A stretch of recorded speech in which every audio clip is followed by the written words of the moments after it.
Okay, this is our blech. Now we have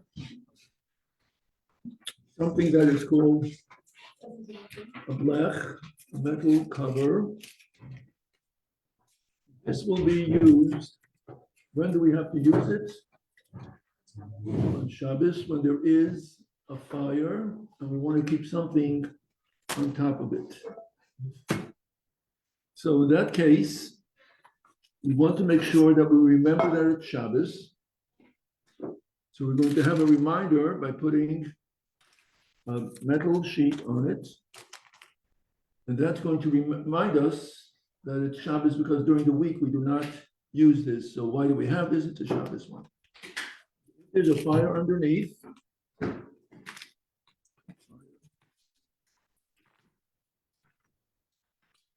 With a fire underneath, so we're going to cover it up. Now, what about, so this would be on an electric stove top or a gas stove top.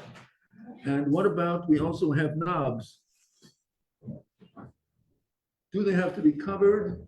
Some will be more strict about it. And therefore, when they do sell the blech here in Crown Heights, they have those that are straight, those that fold over. Those that fold over are meant to cover up your knobs. But you have to be careful not to put them close to the knobs because after Shabbos, you're going to have melted knobs. So you have to make sure that you are able to use it after Shabbos as well. So that's something that you have to be aware of because this gets very hot. The knobs are plastic, usually they will melt. So basically, if you put an aluminum foil piece over like an electric gas stove, that's okay, right? But Yes, but you also have to make sure that that's why they use actually something that's called a blech, which is a metal sheet. Yeah. The reason why they have that is because in case the fire is higher, if it will be aluminum, it matters how thin your aluminum is. This aluminum is just going to melt. Yeah. It's going to disintegrate. Yeah. So you have to know what you're using to begin with when you're using your aluminum. But it is sufficient. This would be good as a blech. If the fire is small enough, you know that it's not going to disintegrate when you put it on the fire. And if you have a hot plate. Now, next question. Very good. My next question is, what happens if you have a hot plate? Do you need an aluminum foil over the hot plate? That's here. My hot plate burned and my thing went on fire on Shabbos. So you guys should be very careful about that. Okay, they have different brands. Tell everybody the brand that you have. Not to look it up. Yes. So there are. This is something. It's a safety concern. Yes, because some of them are not. Are not safe. So you have to know what you're getting. Make sure there's some reviews on it, and they say they use it on Shabbos, and it's fine. Also, as it gets older, you might have to replace it because of it gets too hot. What's brand new? Brand new. Okay, so here we go. Okay, now the question is, does a hot plate need an aluminum foil on top? I don't think it would be to put a metal sheet on it. I don't know, maybe it'll heat up the hot plate too much. Okay, so do we need an aluminum foil on top of a hot plate? I mean, I don't understand why you would, because there's no concern of switching. So the answer is, depends on what kind of hot plate you have. If it is a hot plate that has the different temperature settings, that you can make it higher or lower, then that would be the same as our stovetop. If, however, it has no temperatures, it's set on one setting, there's nothing to adjust, you can't make it higher, you can't make it lower, then it would not need any other covering. It would be sufficient what it has, that itself, there's nothing there to make any adjustments. Now we have something that's called a crock pot, a slow cooker. Now, the idea of a slow cooker is it has a base, and then it has an insert, and now it's spot like the base itself is also rounded.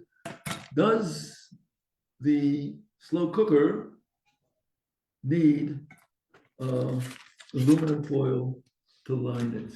Yes. And the answer will be the same as we answered for the hot plate.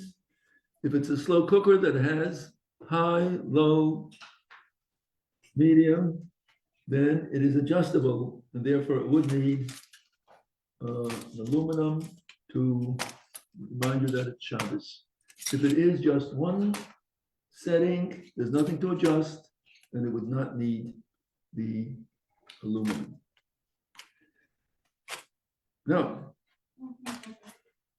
any questions on this? No. We have, I have a question. yes, Why we have the thing on the black that goes to further? to block the knobs. You have your knobs, you have the adjusting. Yeah, So to remember not to touch it, so it has this. Again, as I said in the beginning, you have to be careful when you do use it, not to put it close to the knobs because the knobs are going to melt. yeah. To push it across, and it should be overlapping, but not to touch the knobs. Remember that. Now, we have our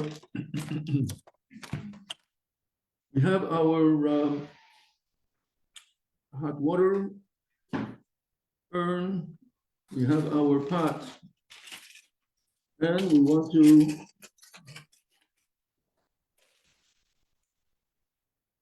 serve, and we want to. So after we serve, if we just put it down, then this next topic doesn't apply. You're not putting it back. What happens if you do want to put it back? And taking it, especially it would be so if you have teapot. So that usually you'll serve yourself your coffee, your tea, whatever you'll make, and then you'll want to put it back on the stovetop. One of the conditions in order to put it back. So we have that on page 175. Number one, food that's inside must be fully cooked. Because if it's not, once you took it off, it stopped cooking. If it's not fully cooked, when you put it back, what happens now? You are cooking on Shabbos. If it's not fully cooked, even if it's 3/4 cooked, but as long as the cooking is going to improve it, that's called cooking. Even though it's edible, you could eat it as is, 3/4 cooked, 1/4 raw. You want to eat it that way, you could eat it.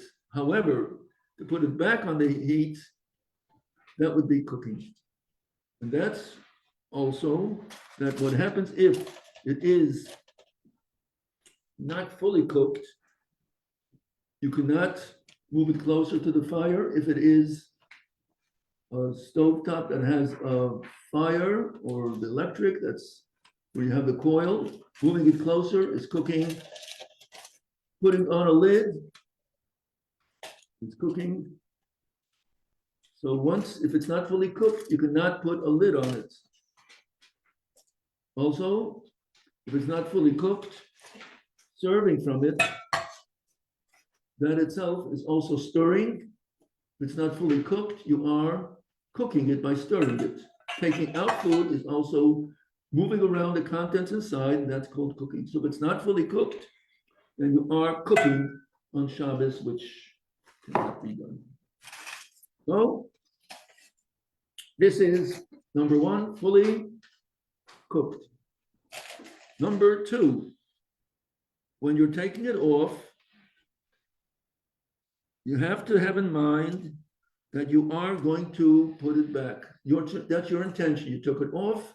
You're going to serve yourself some tea, coffee, hot water, or you're going to have yourself some soup, and then you're going to put it back because there are more people who will be coming later. You want to put it back. So remember that when you're taking it off, you have in mind that you're going to put it back.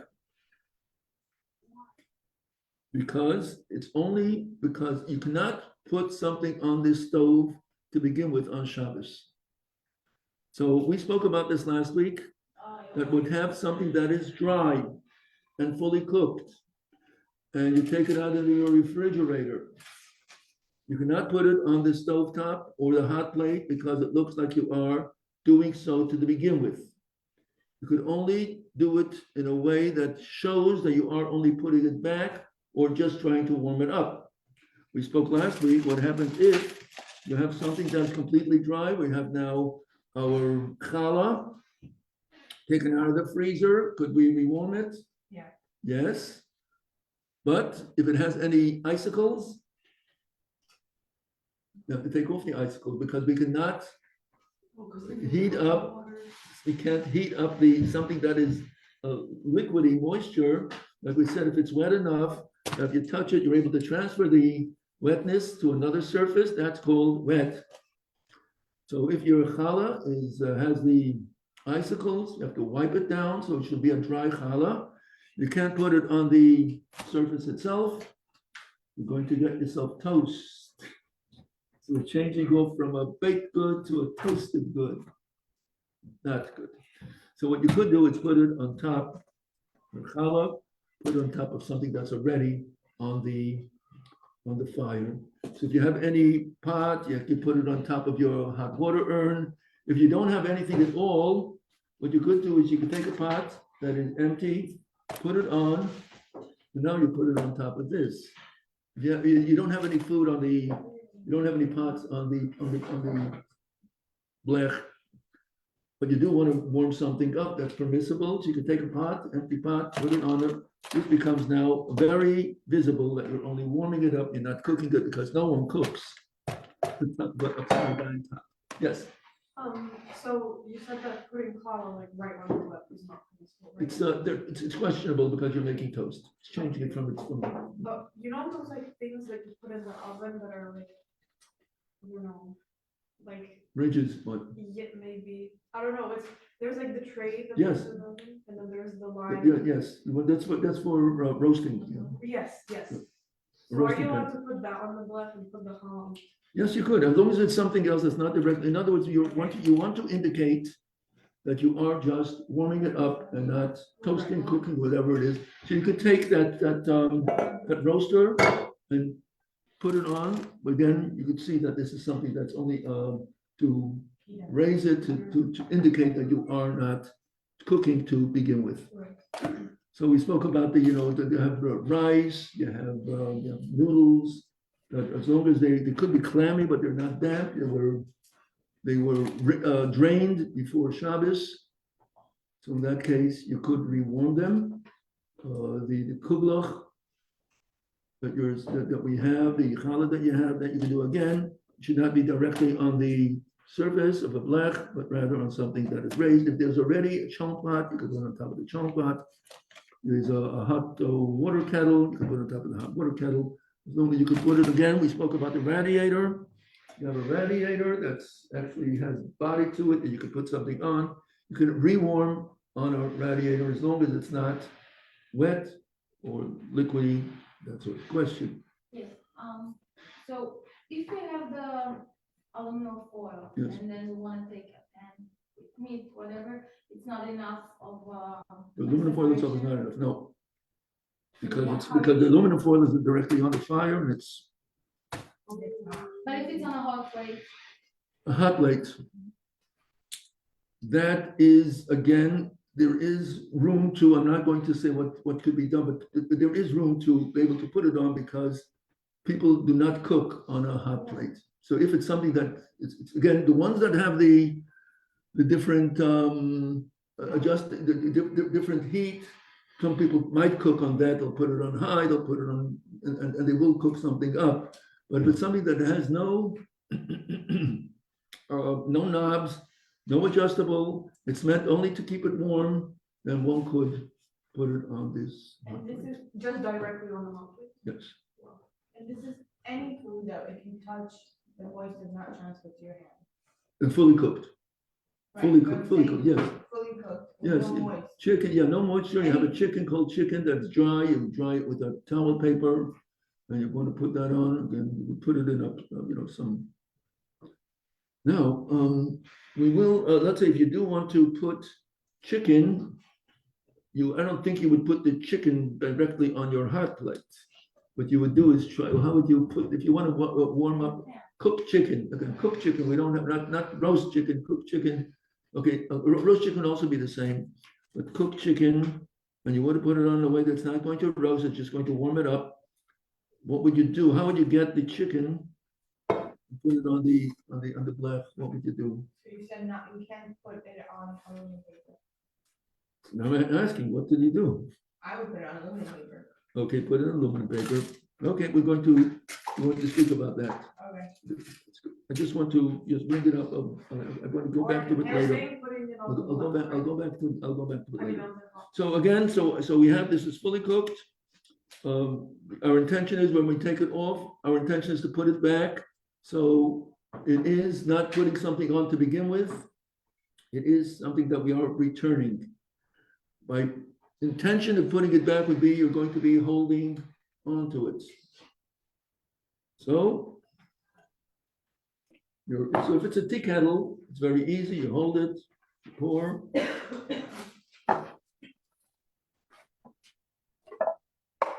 Okay, it's a tea kettle, you pour. There's no reason for you to put it down.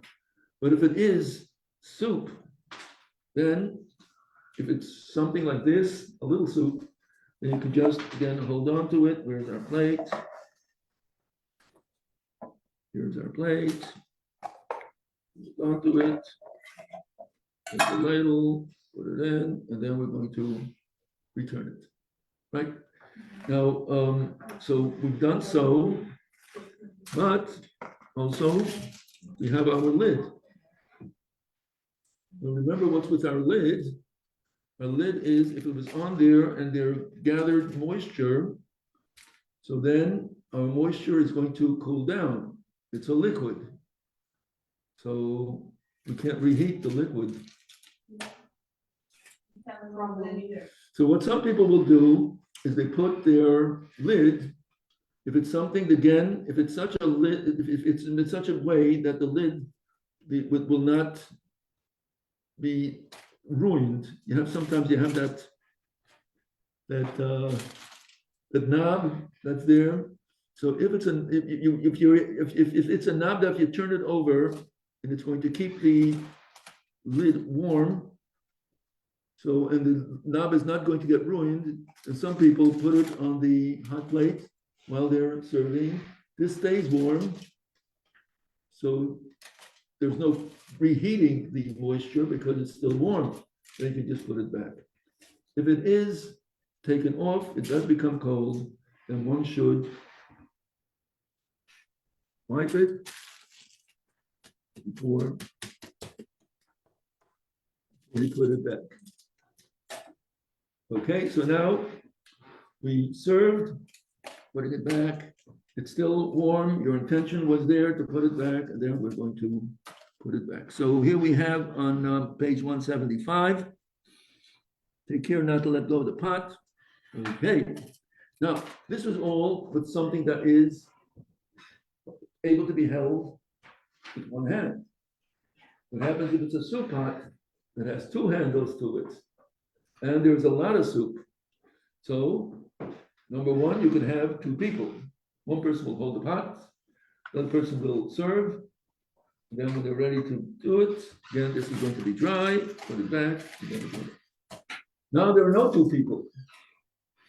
Again, it has two handles, can't hold it in one hand.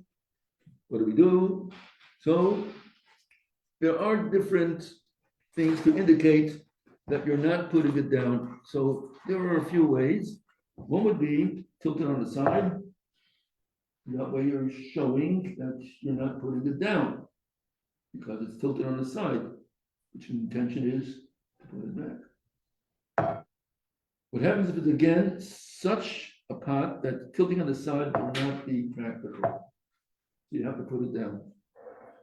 So the ideal thing would be to put it in the way at the edge of the counter in order that your hand does have a purpose to hold it.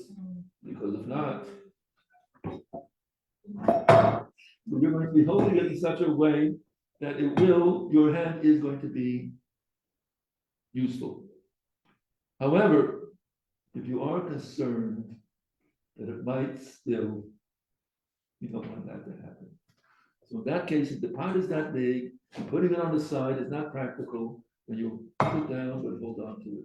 So this would be our third. Number one would be two people. Number two, holding it on an angle. Number three is putting it on a way that you're holding does make a difference.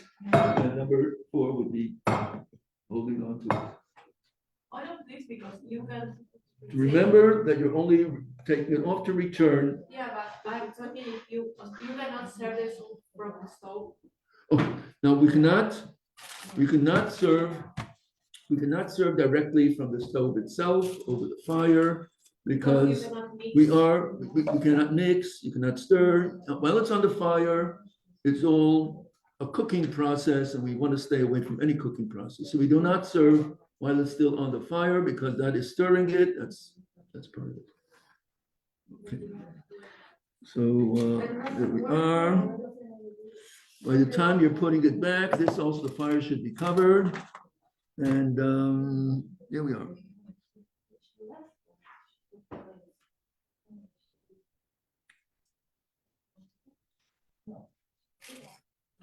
If you do have on Friday, on Friday you put up your blech. There was not enough place for all the pots. You put one pot on top of another. Yes? This is what we have, this is a pot. Now you served. So now the scene is on Friday afternoon, you put up your blech. There was lots of pots here. There was not place for everything. So you put one pot on top of the other. Now, you're going to be using this and not returning it back. What do we do with this one? Can we put it down? Question? Again? On Friday, this is a pot. On Friday, there was not enough room on the blech, so we put pot one directly on the blech. One we're going to use first. The second one, this is going to be used at a later time, used for tomorrow. So we put it on top. Now came Friday night. We took this off because we were using it. Now I'm holding this. What do I do with this? I don't think you can put it back. Put it back? Put it down? You're holding it, you can go. No, but I took it off of the pot. I didn't take it off from the blech. I took it off from a pot that's on the blech. You understand the scenario? Could you put it on a different pot? That's what you could, yes. You could take this, put it on a different pot, or again, we said that you could take an empty pot, put it down, and then put it on. But not directly. Right? Not directly. Again, we cannot put it directly back. Again, put it directly onto the blech. The only time you could put something on the blech is if it was there already originally on Friday. You took it off. Your intention was to put it back. Then we put it back. That's what's called chazara, putting it back. Okay. Now we mentioned last week also that when you are going to be serving from we spoke about what status we lined up our cliche.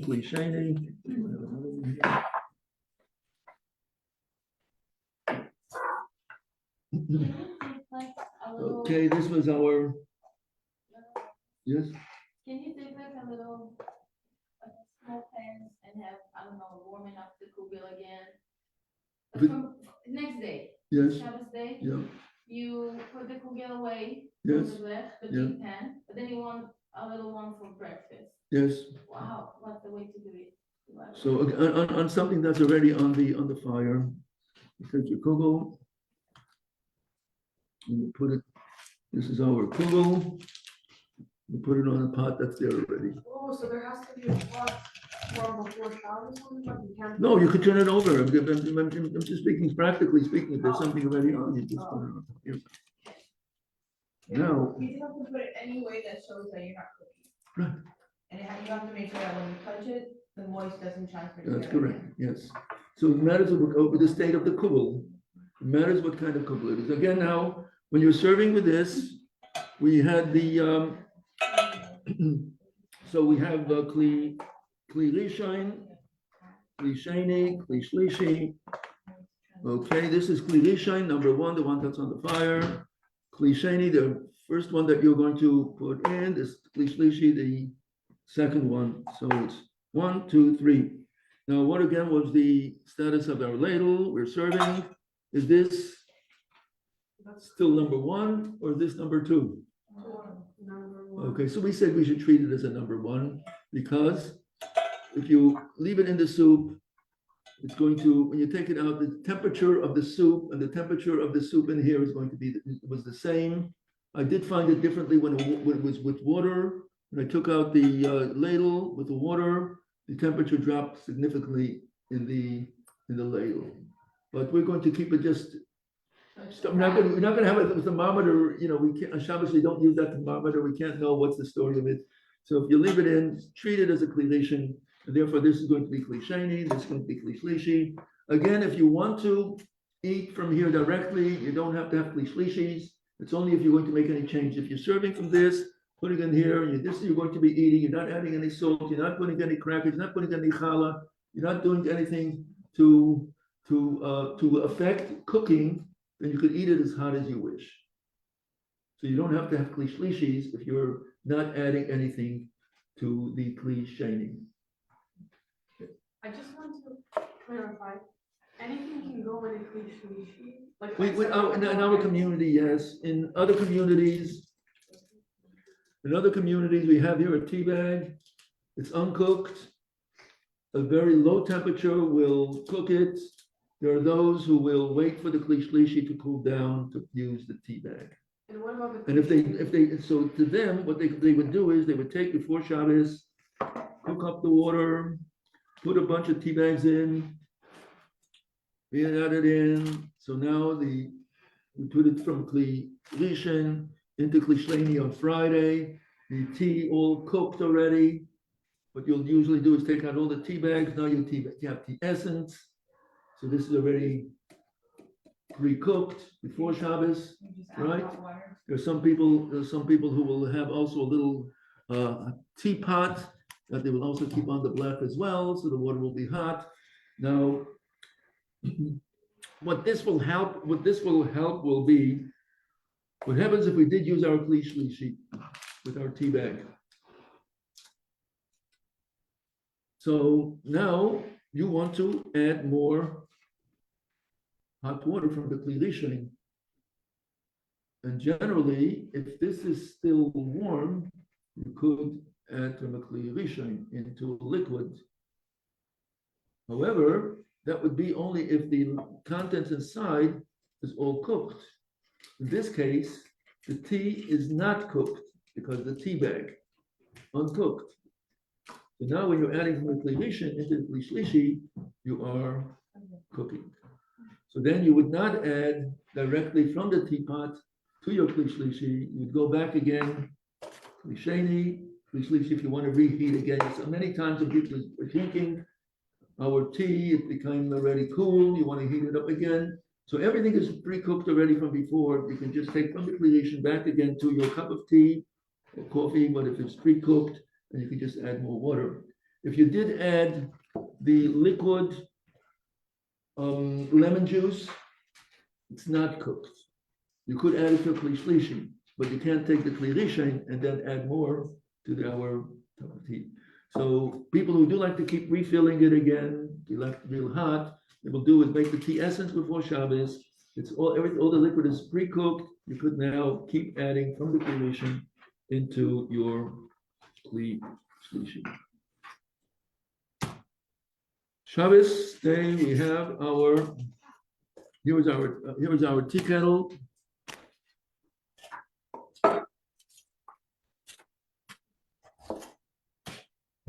tea kettle, chalt. Shabbos morning, our chalt is burning. All the liquid evaporated, cooked out. What do I do? It's still Friday. It's just Shabbos morning until we're going to be eating the. So one thing would be eat the chalt right away. But you're not. You want to go to shul first. You're going to have the chalt after you come back from shul, and you want to have some chalt when you come back. What do we do in a permissible way? How do we get some the chalt not to burn? Besides moving it away from the fire, but. So that would be one thing, would be try to diminish the heat.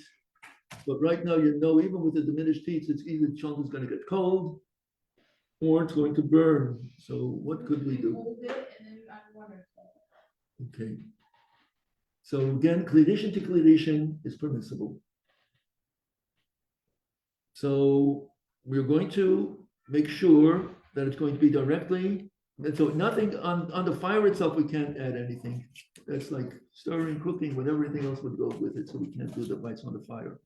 So this has to be removed. This has to be removed. And we're going to be pouring from the cleavation into our cholent pot. If it's fleshik, and this is parava, this is neutral. You want to keep it neutral. This is fleshik. We have to make sure that the vapors, the steam, is not going to hit your tea kettle, which is going to make it fleshik. What about So the same thing would be again, you try to keep it, again, you have now the urn that has the faucet. Try to keep it in such a way that it's going to, the steam of the cholent is not going to hit your urn, not going to hit your tea kettle. That you have to, again, it's a safety issue, make sure that it's all, well, you're not going to burn yourself. We're concerned about, we want to enjoy the Shabbos, we don't have no emergencies, no burning. So you have to have that in mind, have in mind to be aware of trying to keep the tea kettle parava, which is neutral. So we cannot use a klisheni. So both of them are going to be removed from the fire. Either we're going to have it again on the side if we're able to, hold on to it, tea kettle again. We cannot do it with a klisheni. We cannot put it down and then add a klisheni and then do this, or put it down without holding it and just add water to it. That cannot be done. You can't put it down without holding. It has to be, there's a chazava, right? If you want to put it back, there has to be a chazava. You have to have all the conditions that we had about putting something back. That will also be met when you're taking off the cholent pot in order to add the water. So we can, like, if we have the urn, we can pour water Directly, in the yes. cup and then. No. It has to be directly. Here's an urn, has the faucet. You'll have to put it on there, open the faucet, and let it go directly. Again, directly, no klishenis in the middle. No ladles in the middle, even though we said it's a klishen, no ladles, no klishenis, directly from whether it's a faucet, or whether it is a tea kettle. All of this will be taken into consideration. I just want to point out that if you should be aware, is it making the tea kettle fleshik or not? Be aware of that. Wait, so can you move the urn on top? Like, if it's now here, but you don't want to stop. Okay, now, our concern about the urn is that it's plugged in. And we don't want to pull the plug on Shabbos. That is a concern. There are some Rabbanim were strict about it. They said you have to put a piece of tape to tape it to the outlet before Shabbos. There's some who do that. This would especially be where you have the electric urn that is not with a faucet, but rather freehand. It still has the wire. Electric, it has the plug, has the coil, the wire. You're going to be serving it something, you could pull it and it'll come out. So it If is. it's long enough that you know it's not. gonna What? If you know the cord is long enough, I have enough. to pull. So I'm saying, but realize that if usually with that would be more recommended to actually tape it because the chances are that someone might pull it out and you're the one who's in charge, that you know what you're doing, but not everyone else does. So this is pretty much, we'll have one more, I think we'll finish this next week, going on to the next malacha. What we still have to discuss is our faucet. You have hot, you have cold, and you have a boiler that's going to heat up the water that's coming out from the hot faucet. The boiler has an automatic feed. As you're emptying out the water from the hot water, there's cold water coming into the boiler. The boiler is hot enough, that's a clevition, it's cooking. So as you're opening up the hot water, cold water is coming in, and you're now cooking the cold water that came into the boiler. Therefore, on Shabbos, you cannot use our hot faucet. To our cooking, you don't see anything cooking here, but it's happening is in your hot water boiler, there is water that is being replaced. As the hot water comes out, cold water is coming in, and you're cooked on Shabbos. What is the tricky thing is that you have the faucet, so if you have one right left, then you know exactly what it is. If you open up the cold faucet, you're only getting cold water, no issue. But you have the ones that if you turn it to the side, you get cold. You turn it to the left, you get hot. You put it in the center, you're going to get warm, a mixture of hot and cold. So the hot water is going to come and mix with the cold. So therefore, you have to be aware of this on Shabbos. Keep it, again, only on this side when you're going to be opening it. Keep it to the side that you're only getting cold water, not putting it in the center, which is warm water. So you say, I'm not getting hot water. Yes, but how did the water get warm? Because it's using the hot water to warm the cold water, and therefore the hot water is coming out, even though it's now warm from the faucet, but hot water is coming out. Cold water is coming into the boiler and you cook. So you have to be very careful about these. So how many have that faucet that's one in the center and moved around? Okay, so just be aware of it. And there's one more topic that we're going to cover. We're going to be speaking, and that is a hatmana insulating, which is when we spoke about taking the kugel out, you can only cover it once. Putting more layers on the kugel that you're going to be rewarming, that's hatmana, that is insulation. We're going to be speaking about that. I have my insulator, but we're going to speak about that next week. I have a question. Can we use, if the oven is on low temperature, can we do that all on Shabbos? What? The oven. The oven, I'm staying away from the oven. Because it has a thermostat, you open the door, and these are very, very, there is a thermostat. And when you open up the door, cool air comes in. And it kicks in the thermostat to keep it on the temperature that Yeah. I'm saying, so you can't, So you shouldn't use that. so you have those there's those that have a Shabbos mode, which means that the temperature is going to be steady, one temperature, no matter how long the door is open, it's going to stay that way. So you do have in the New York area, the commercial ovens, commercial stoves, they do have a Shabbos and Yom Tov mode. So those are made specifically like that. In the old days, you had just a pilot fire. There was no cooking in. There was no thermostats. It just kept it whatever it was. Those are the old ones. But now they're so sophisticated. There's a lot of questions. So if you do have a Shabbos mode, it's a Shabbos mode. But if you don't have a Shabbos mode, I can't. So the Shabbos mode one is permissible? If it's Shabbos mode, it's not changing the temperature. And So where's the opinion come where you can put like in the door? again, I'm not familiar with all these new. Okay, so have a wonderful day and okay. So I would suggest that you read the chapter on cooking. We covered most of it. I'll try to see if any details that we left out. Next week, Mitzvah Shem, we'll just finish the chapter and then go on to the next.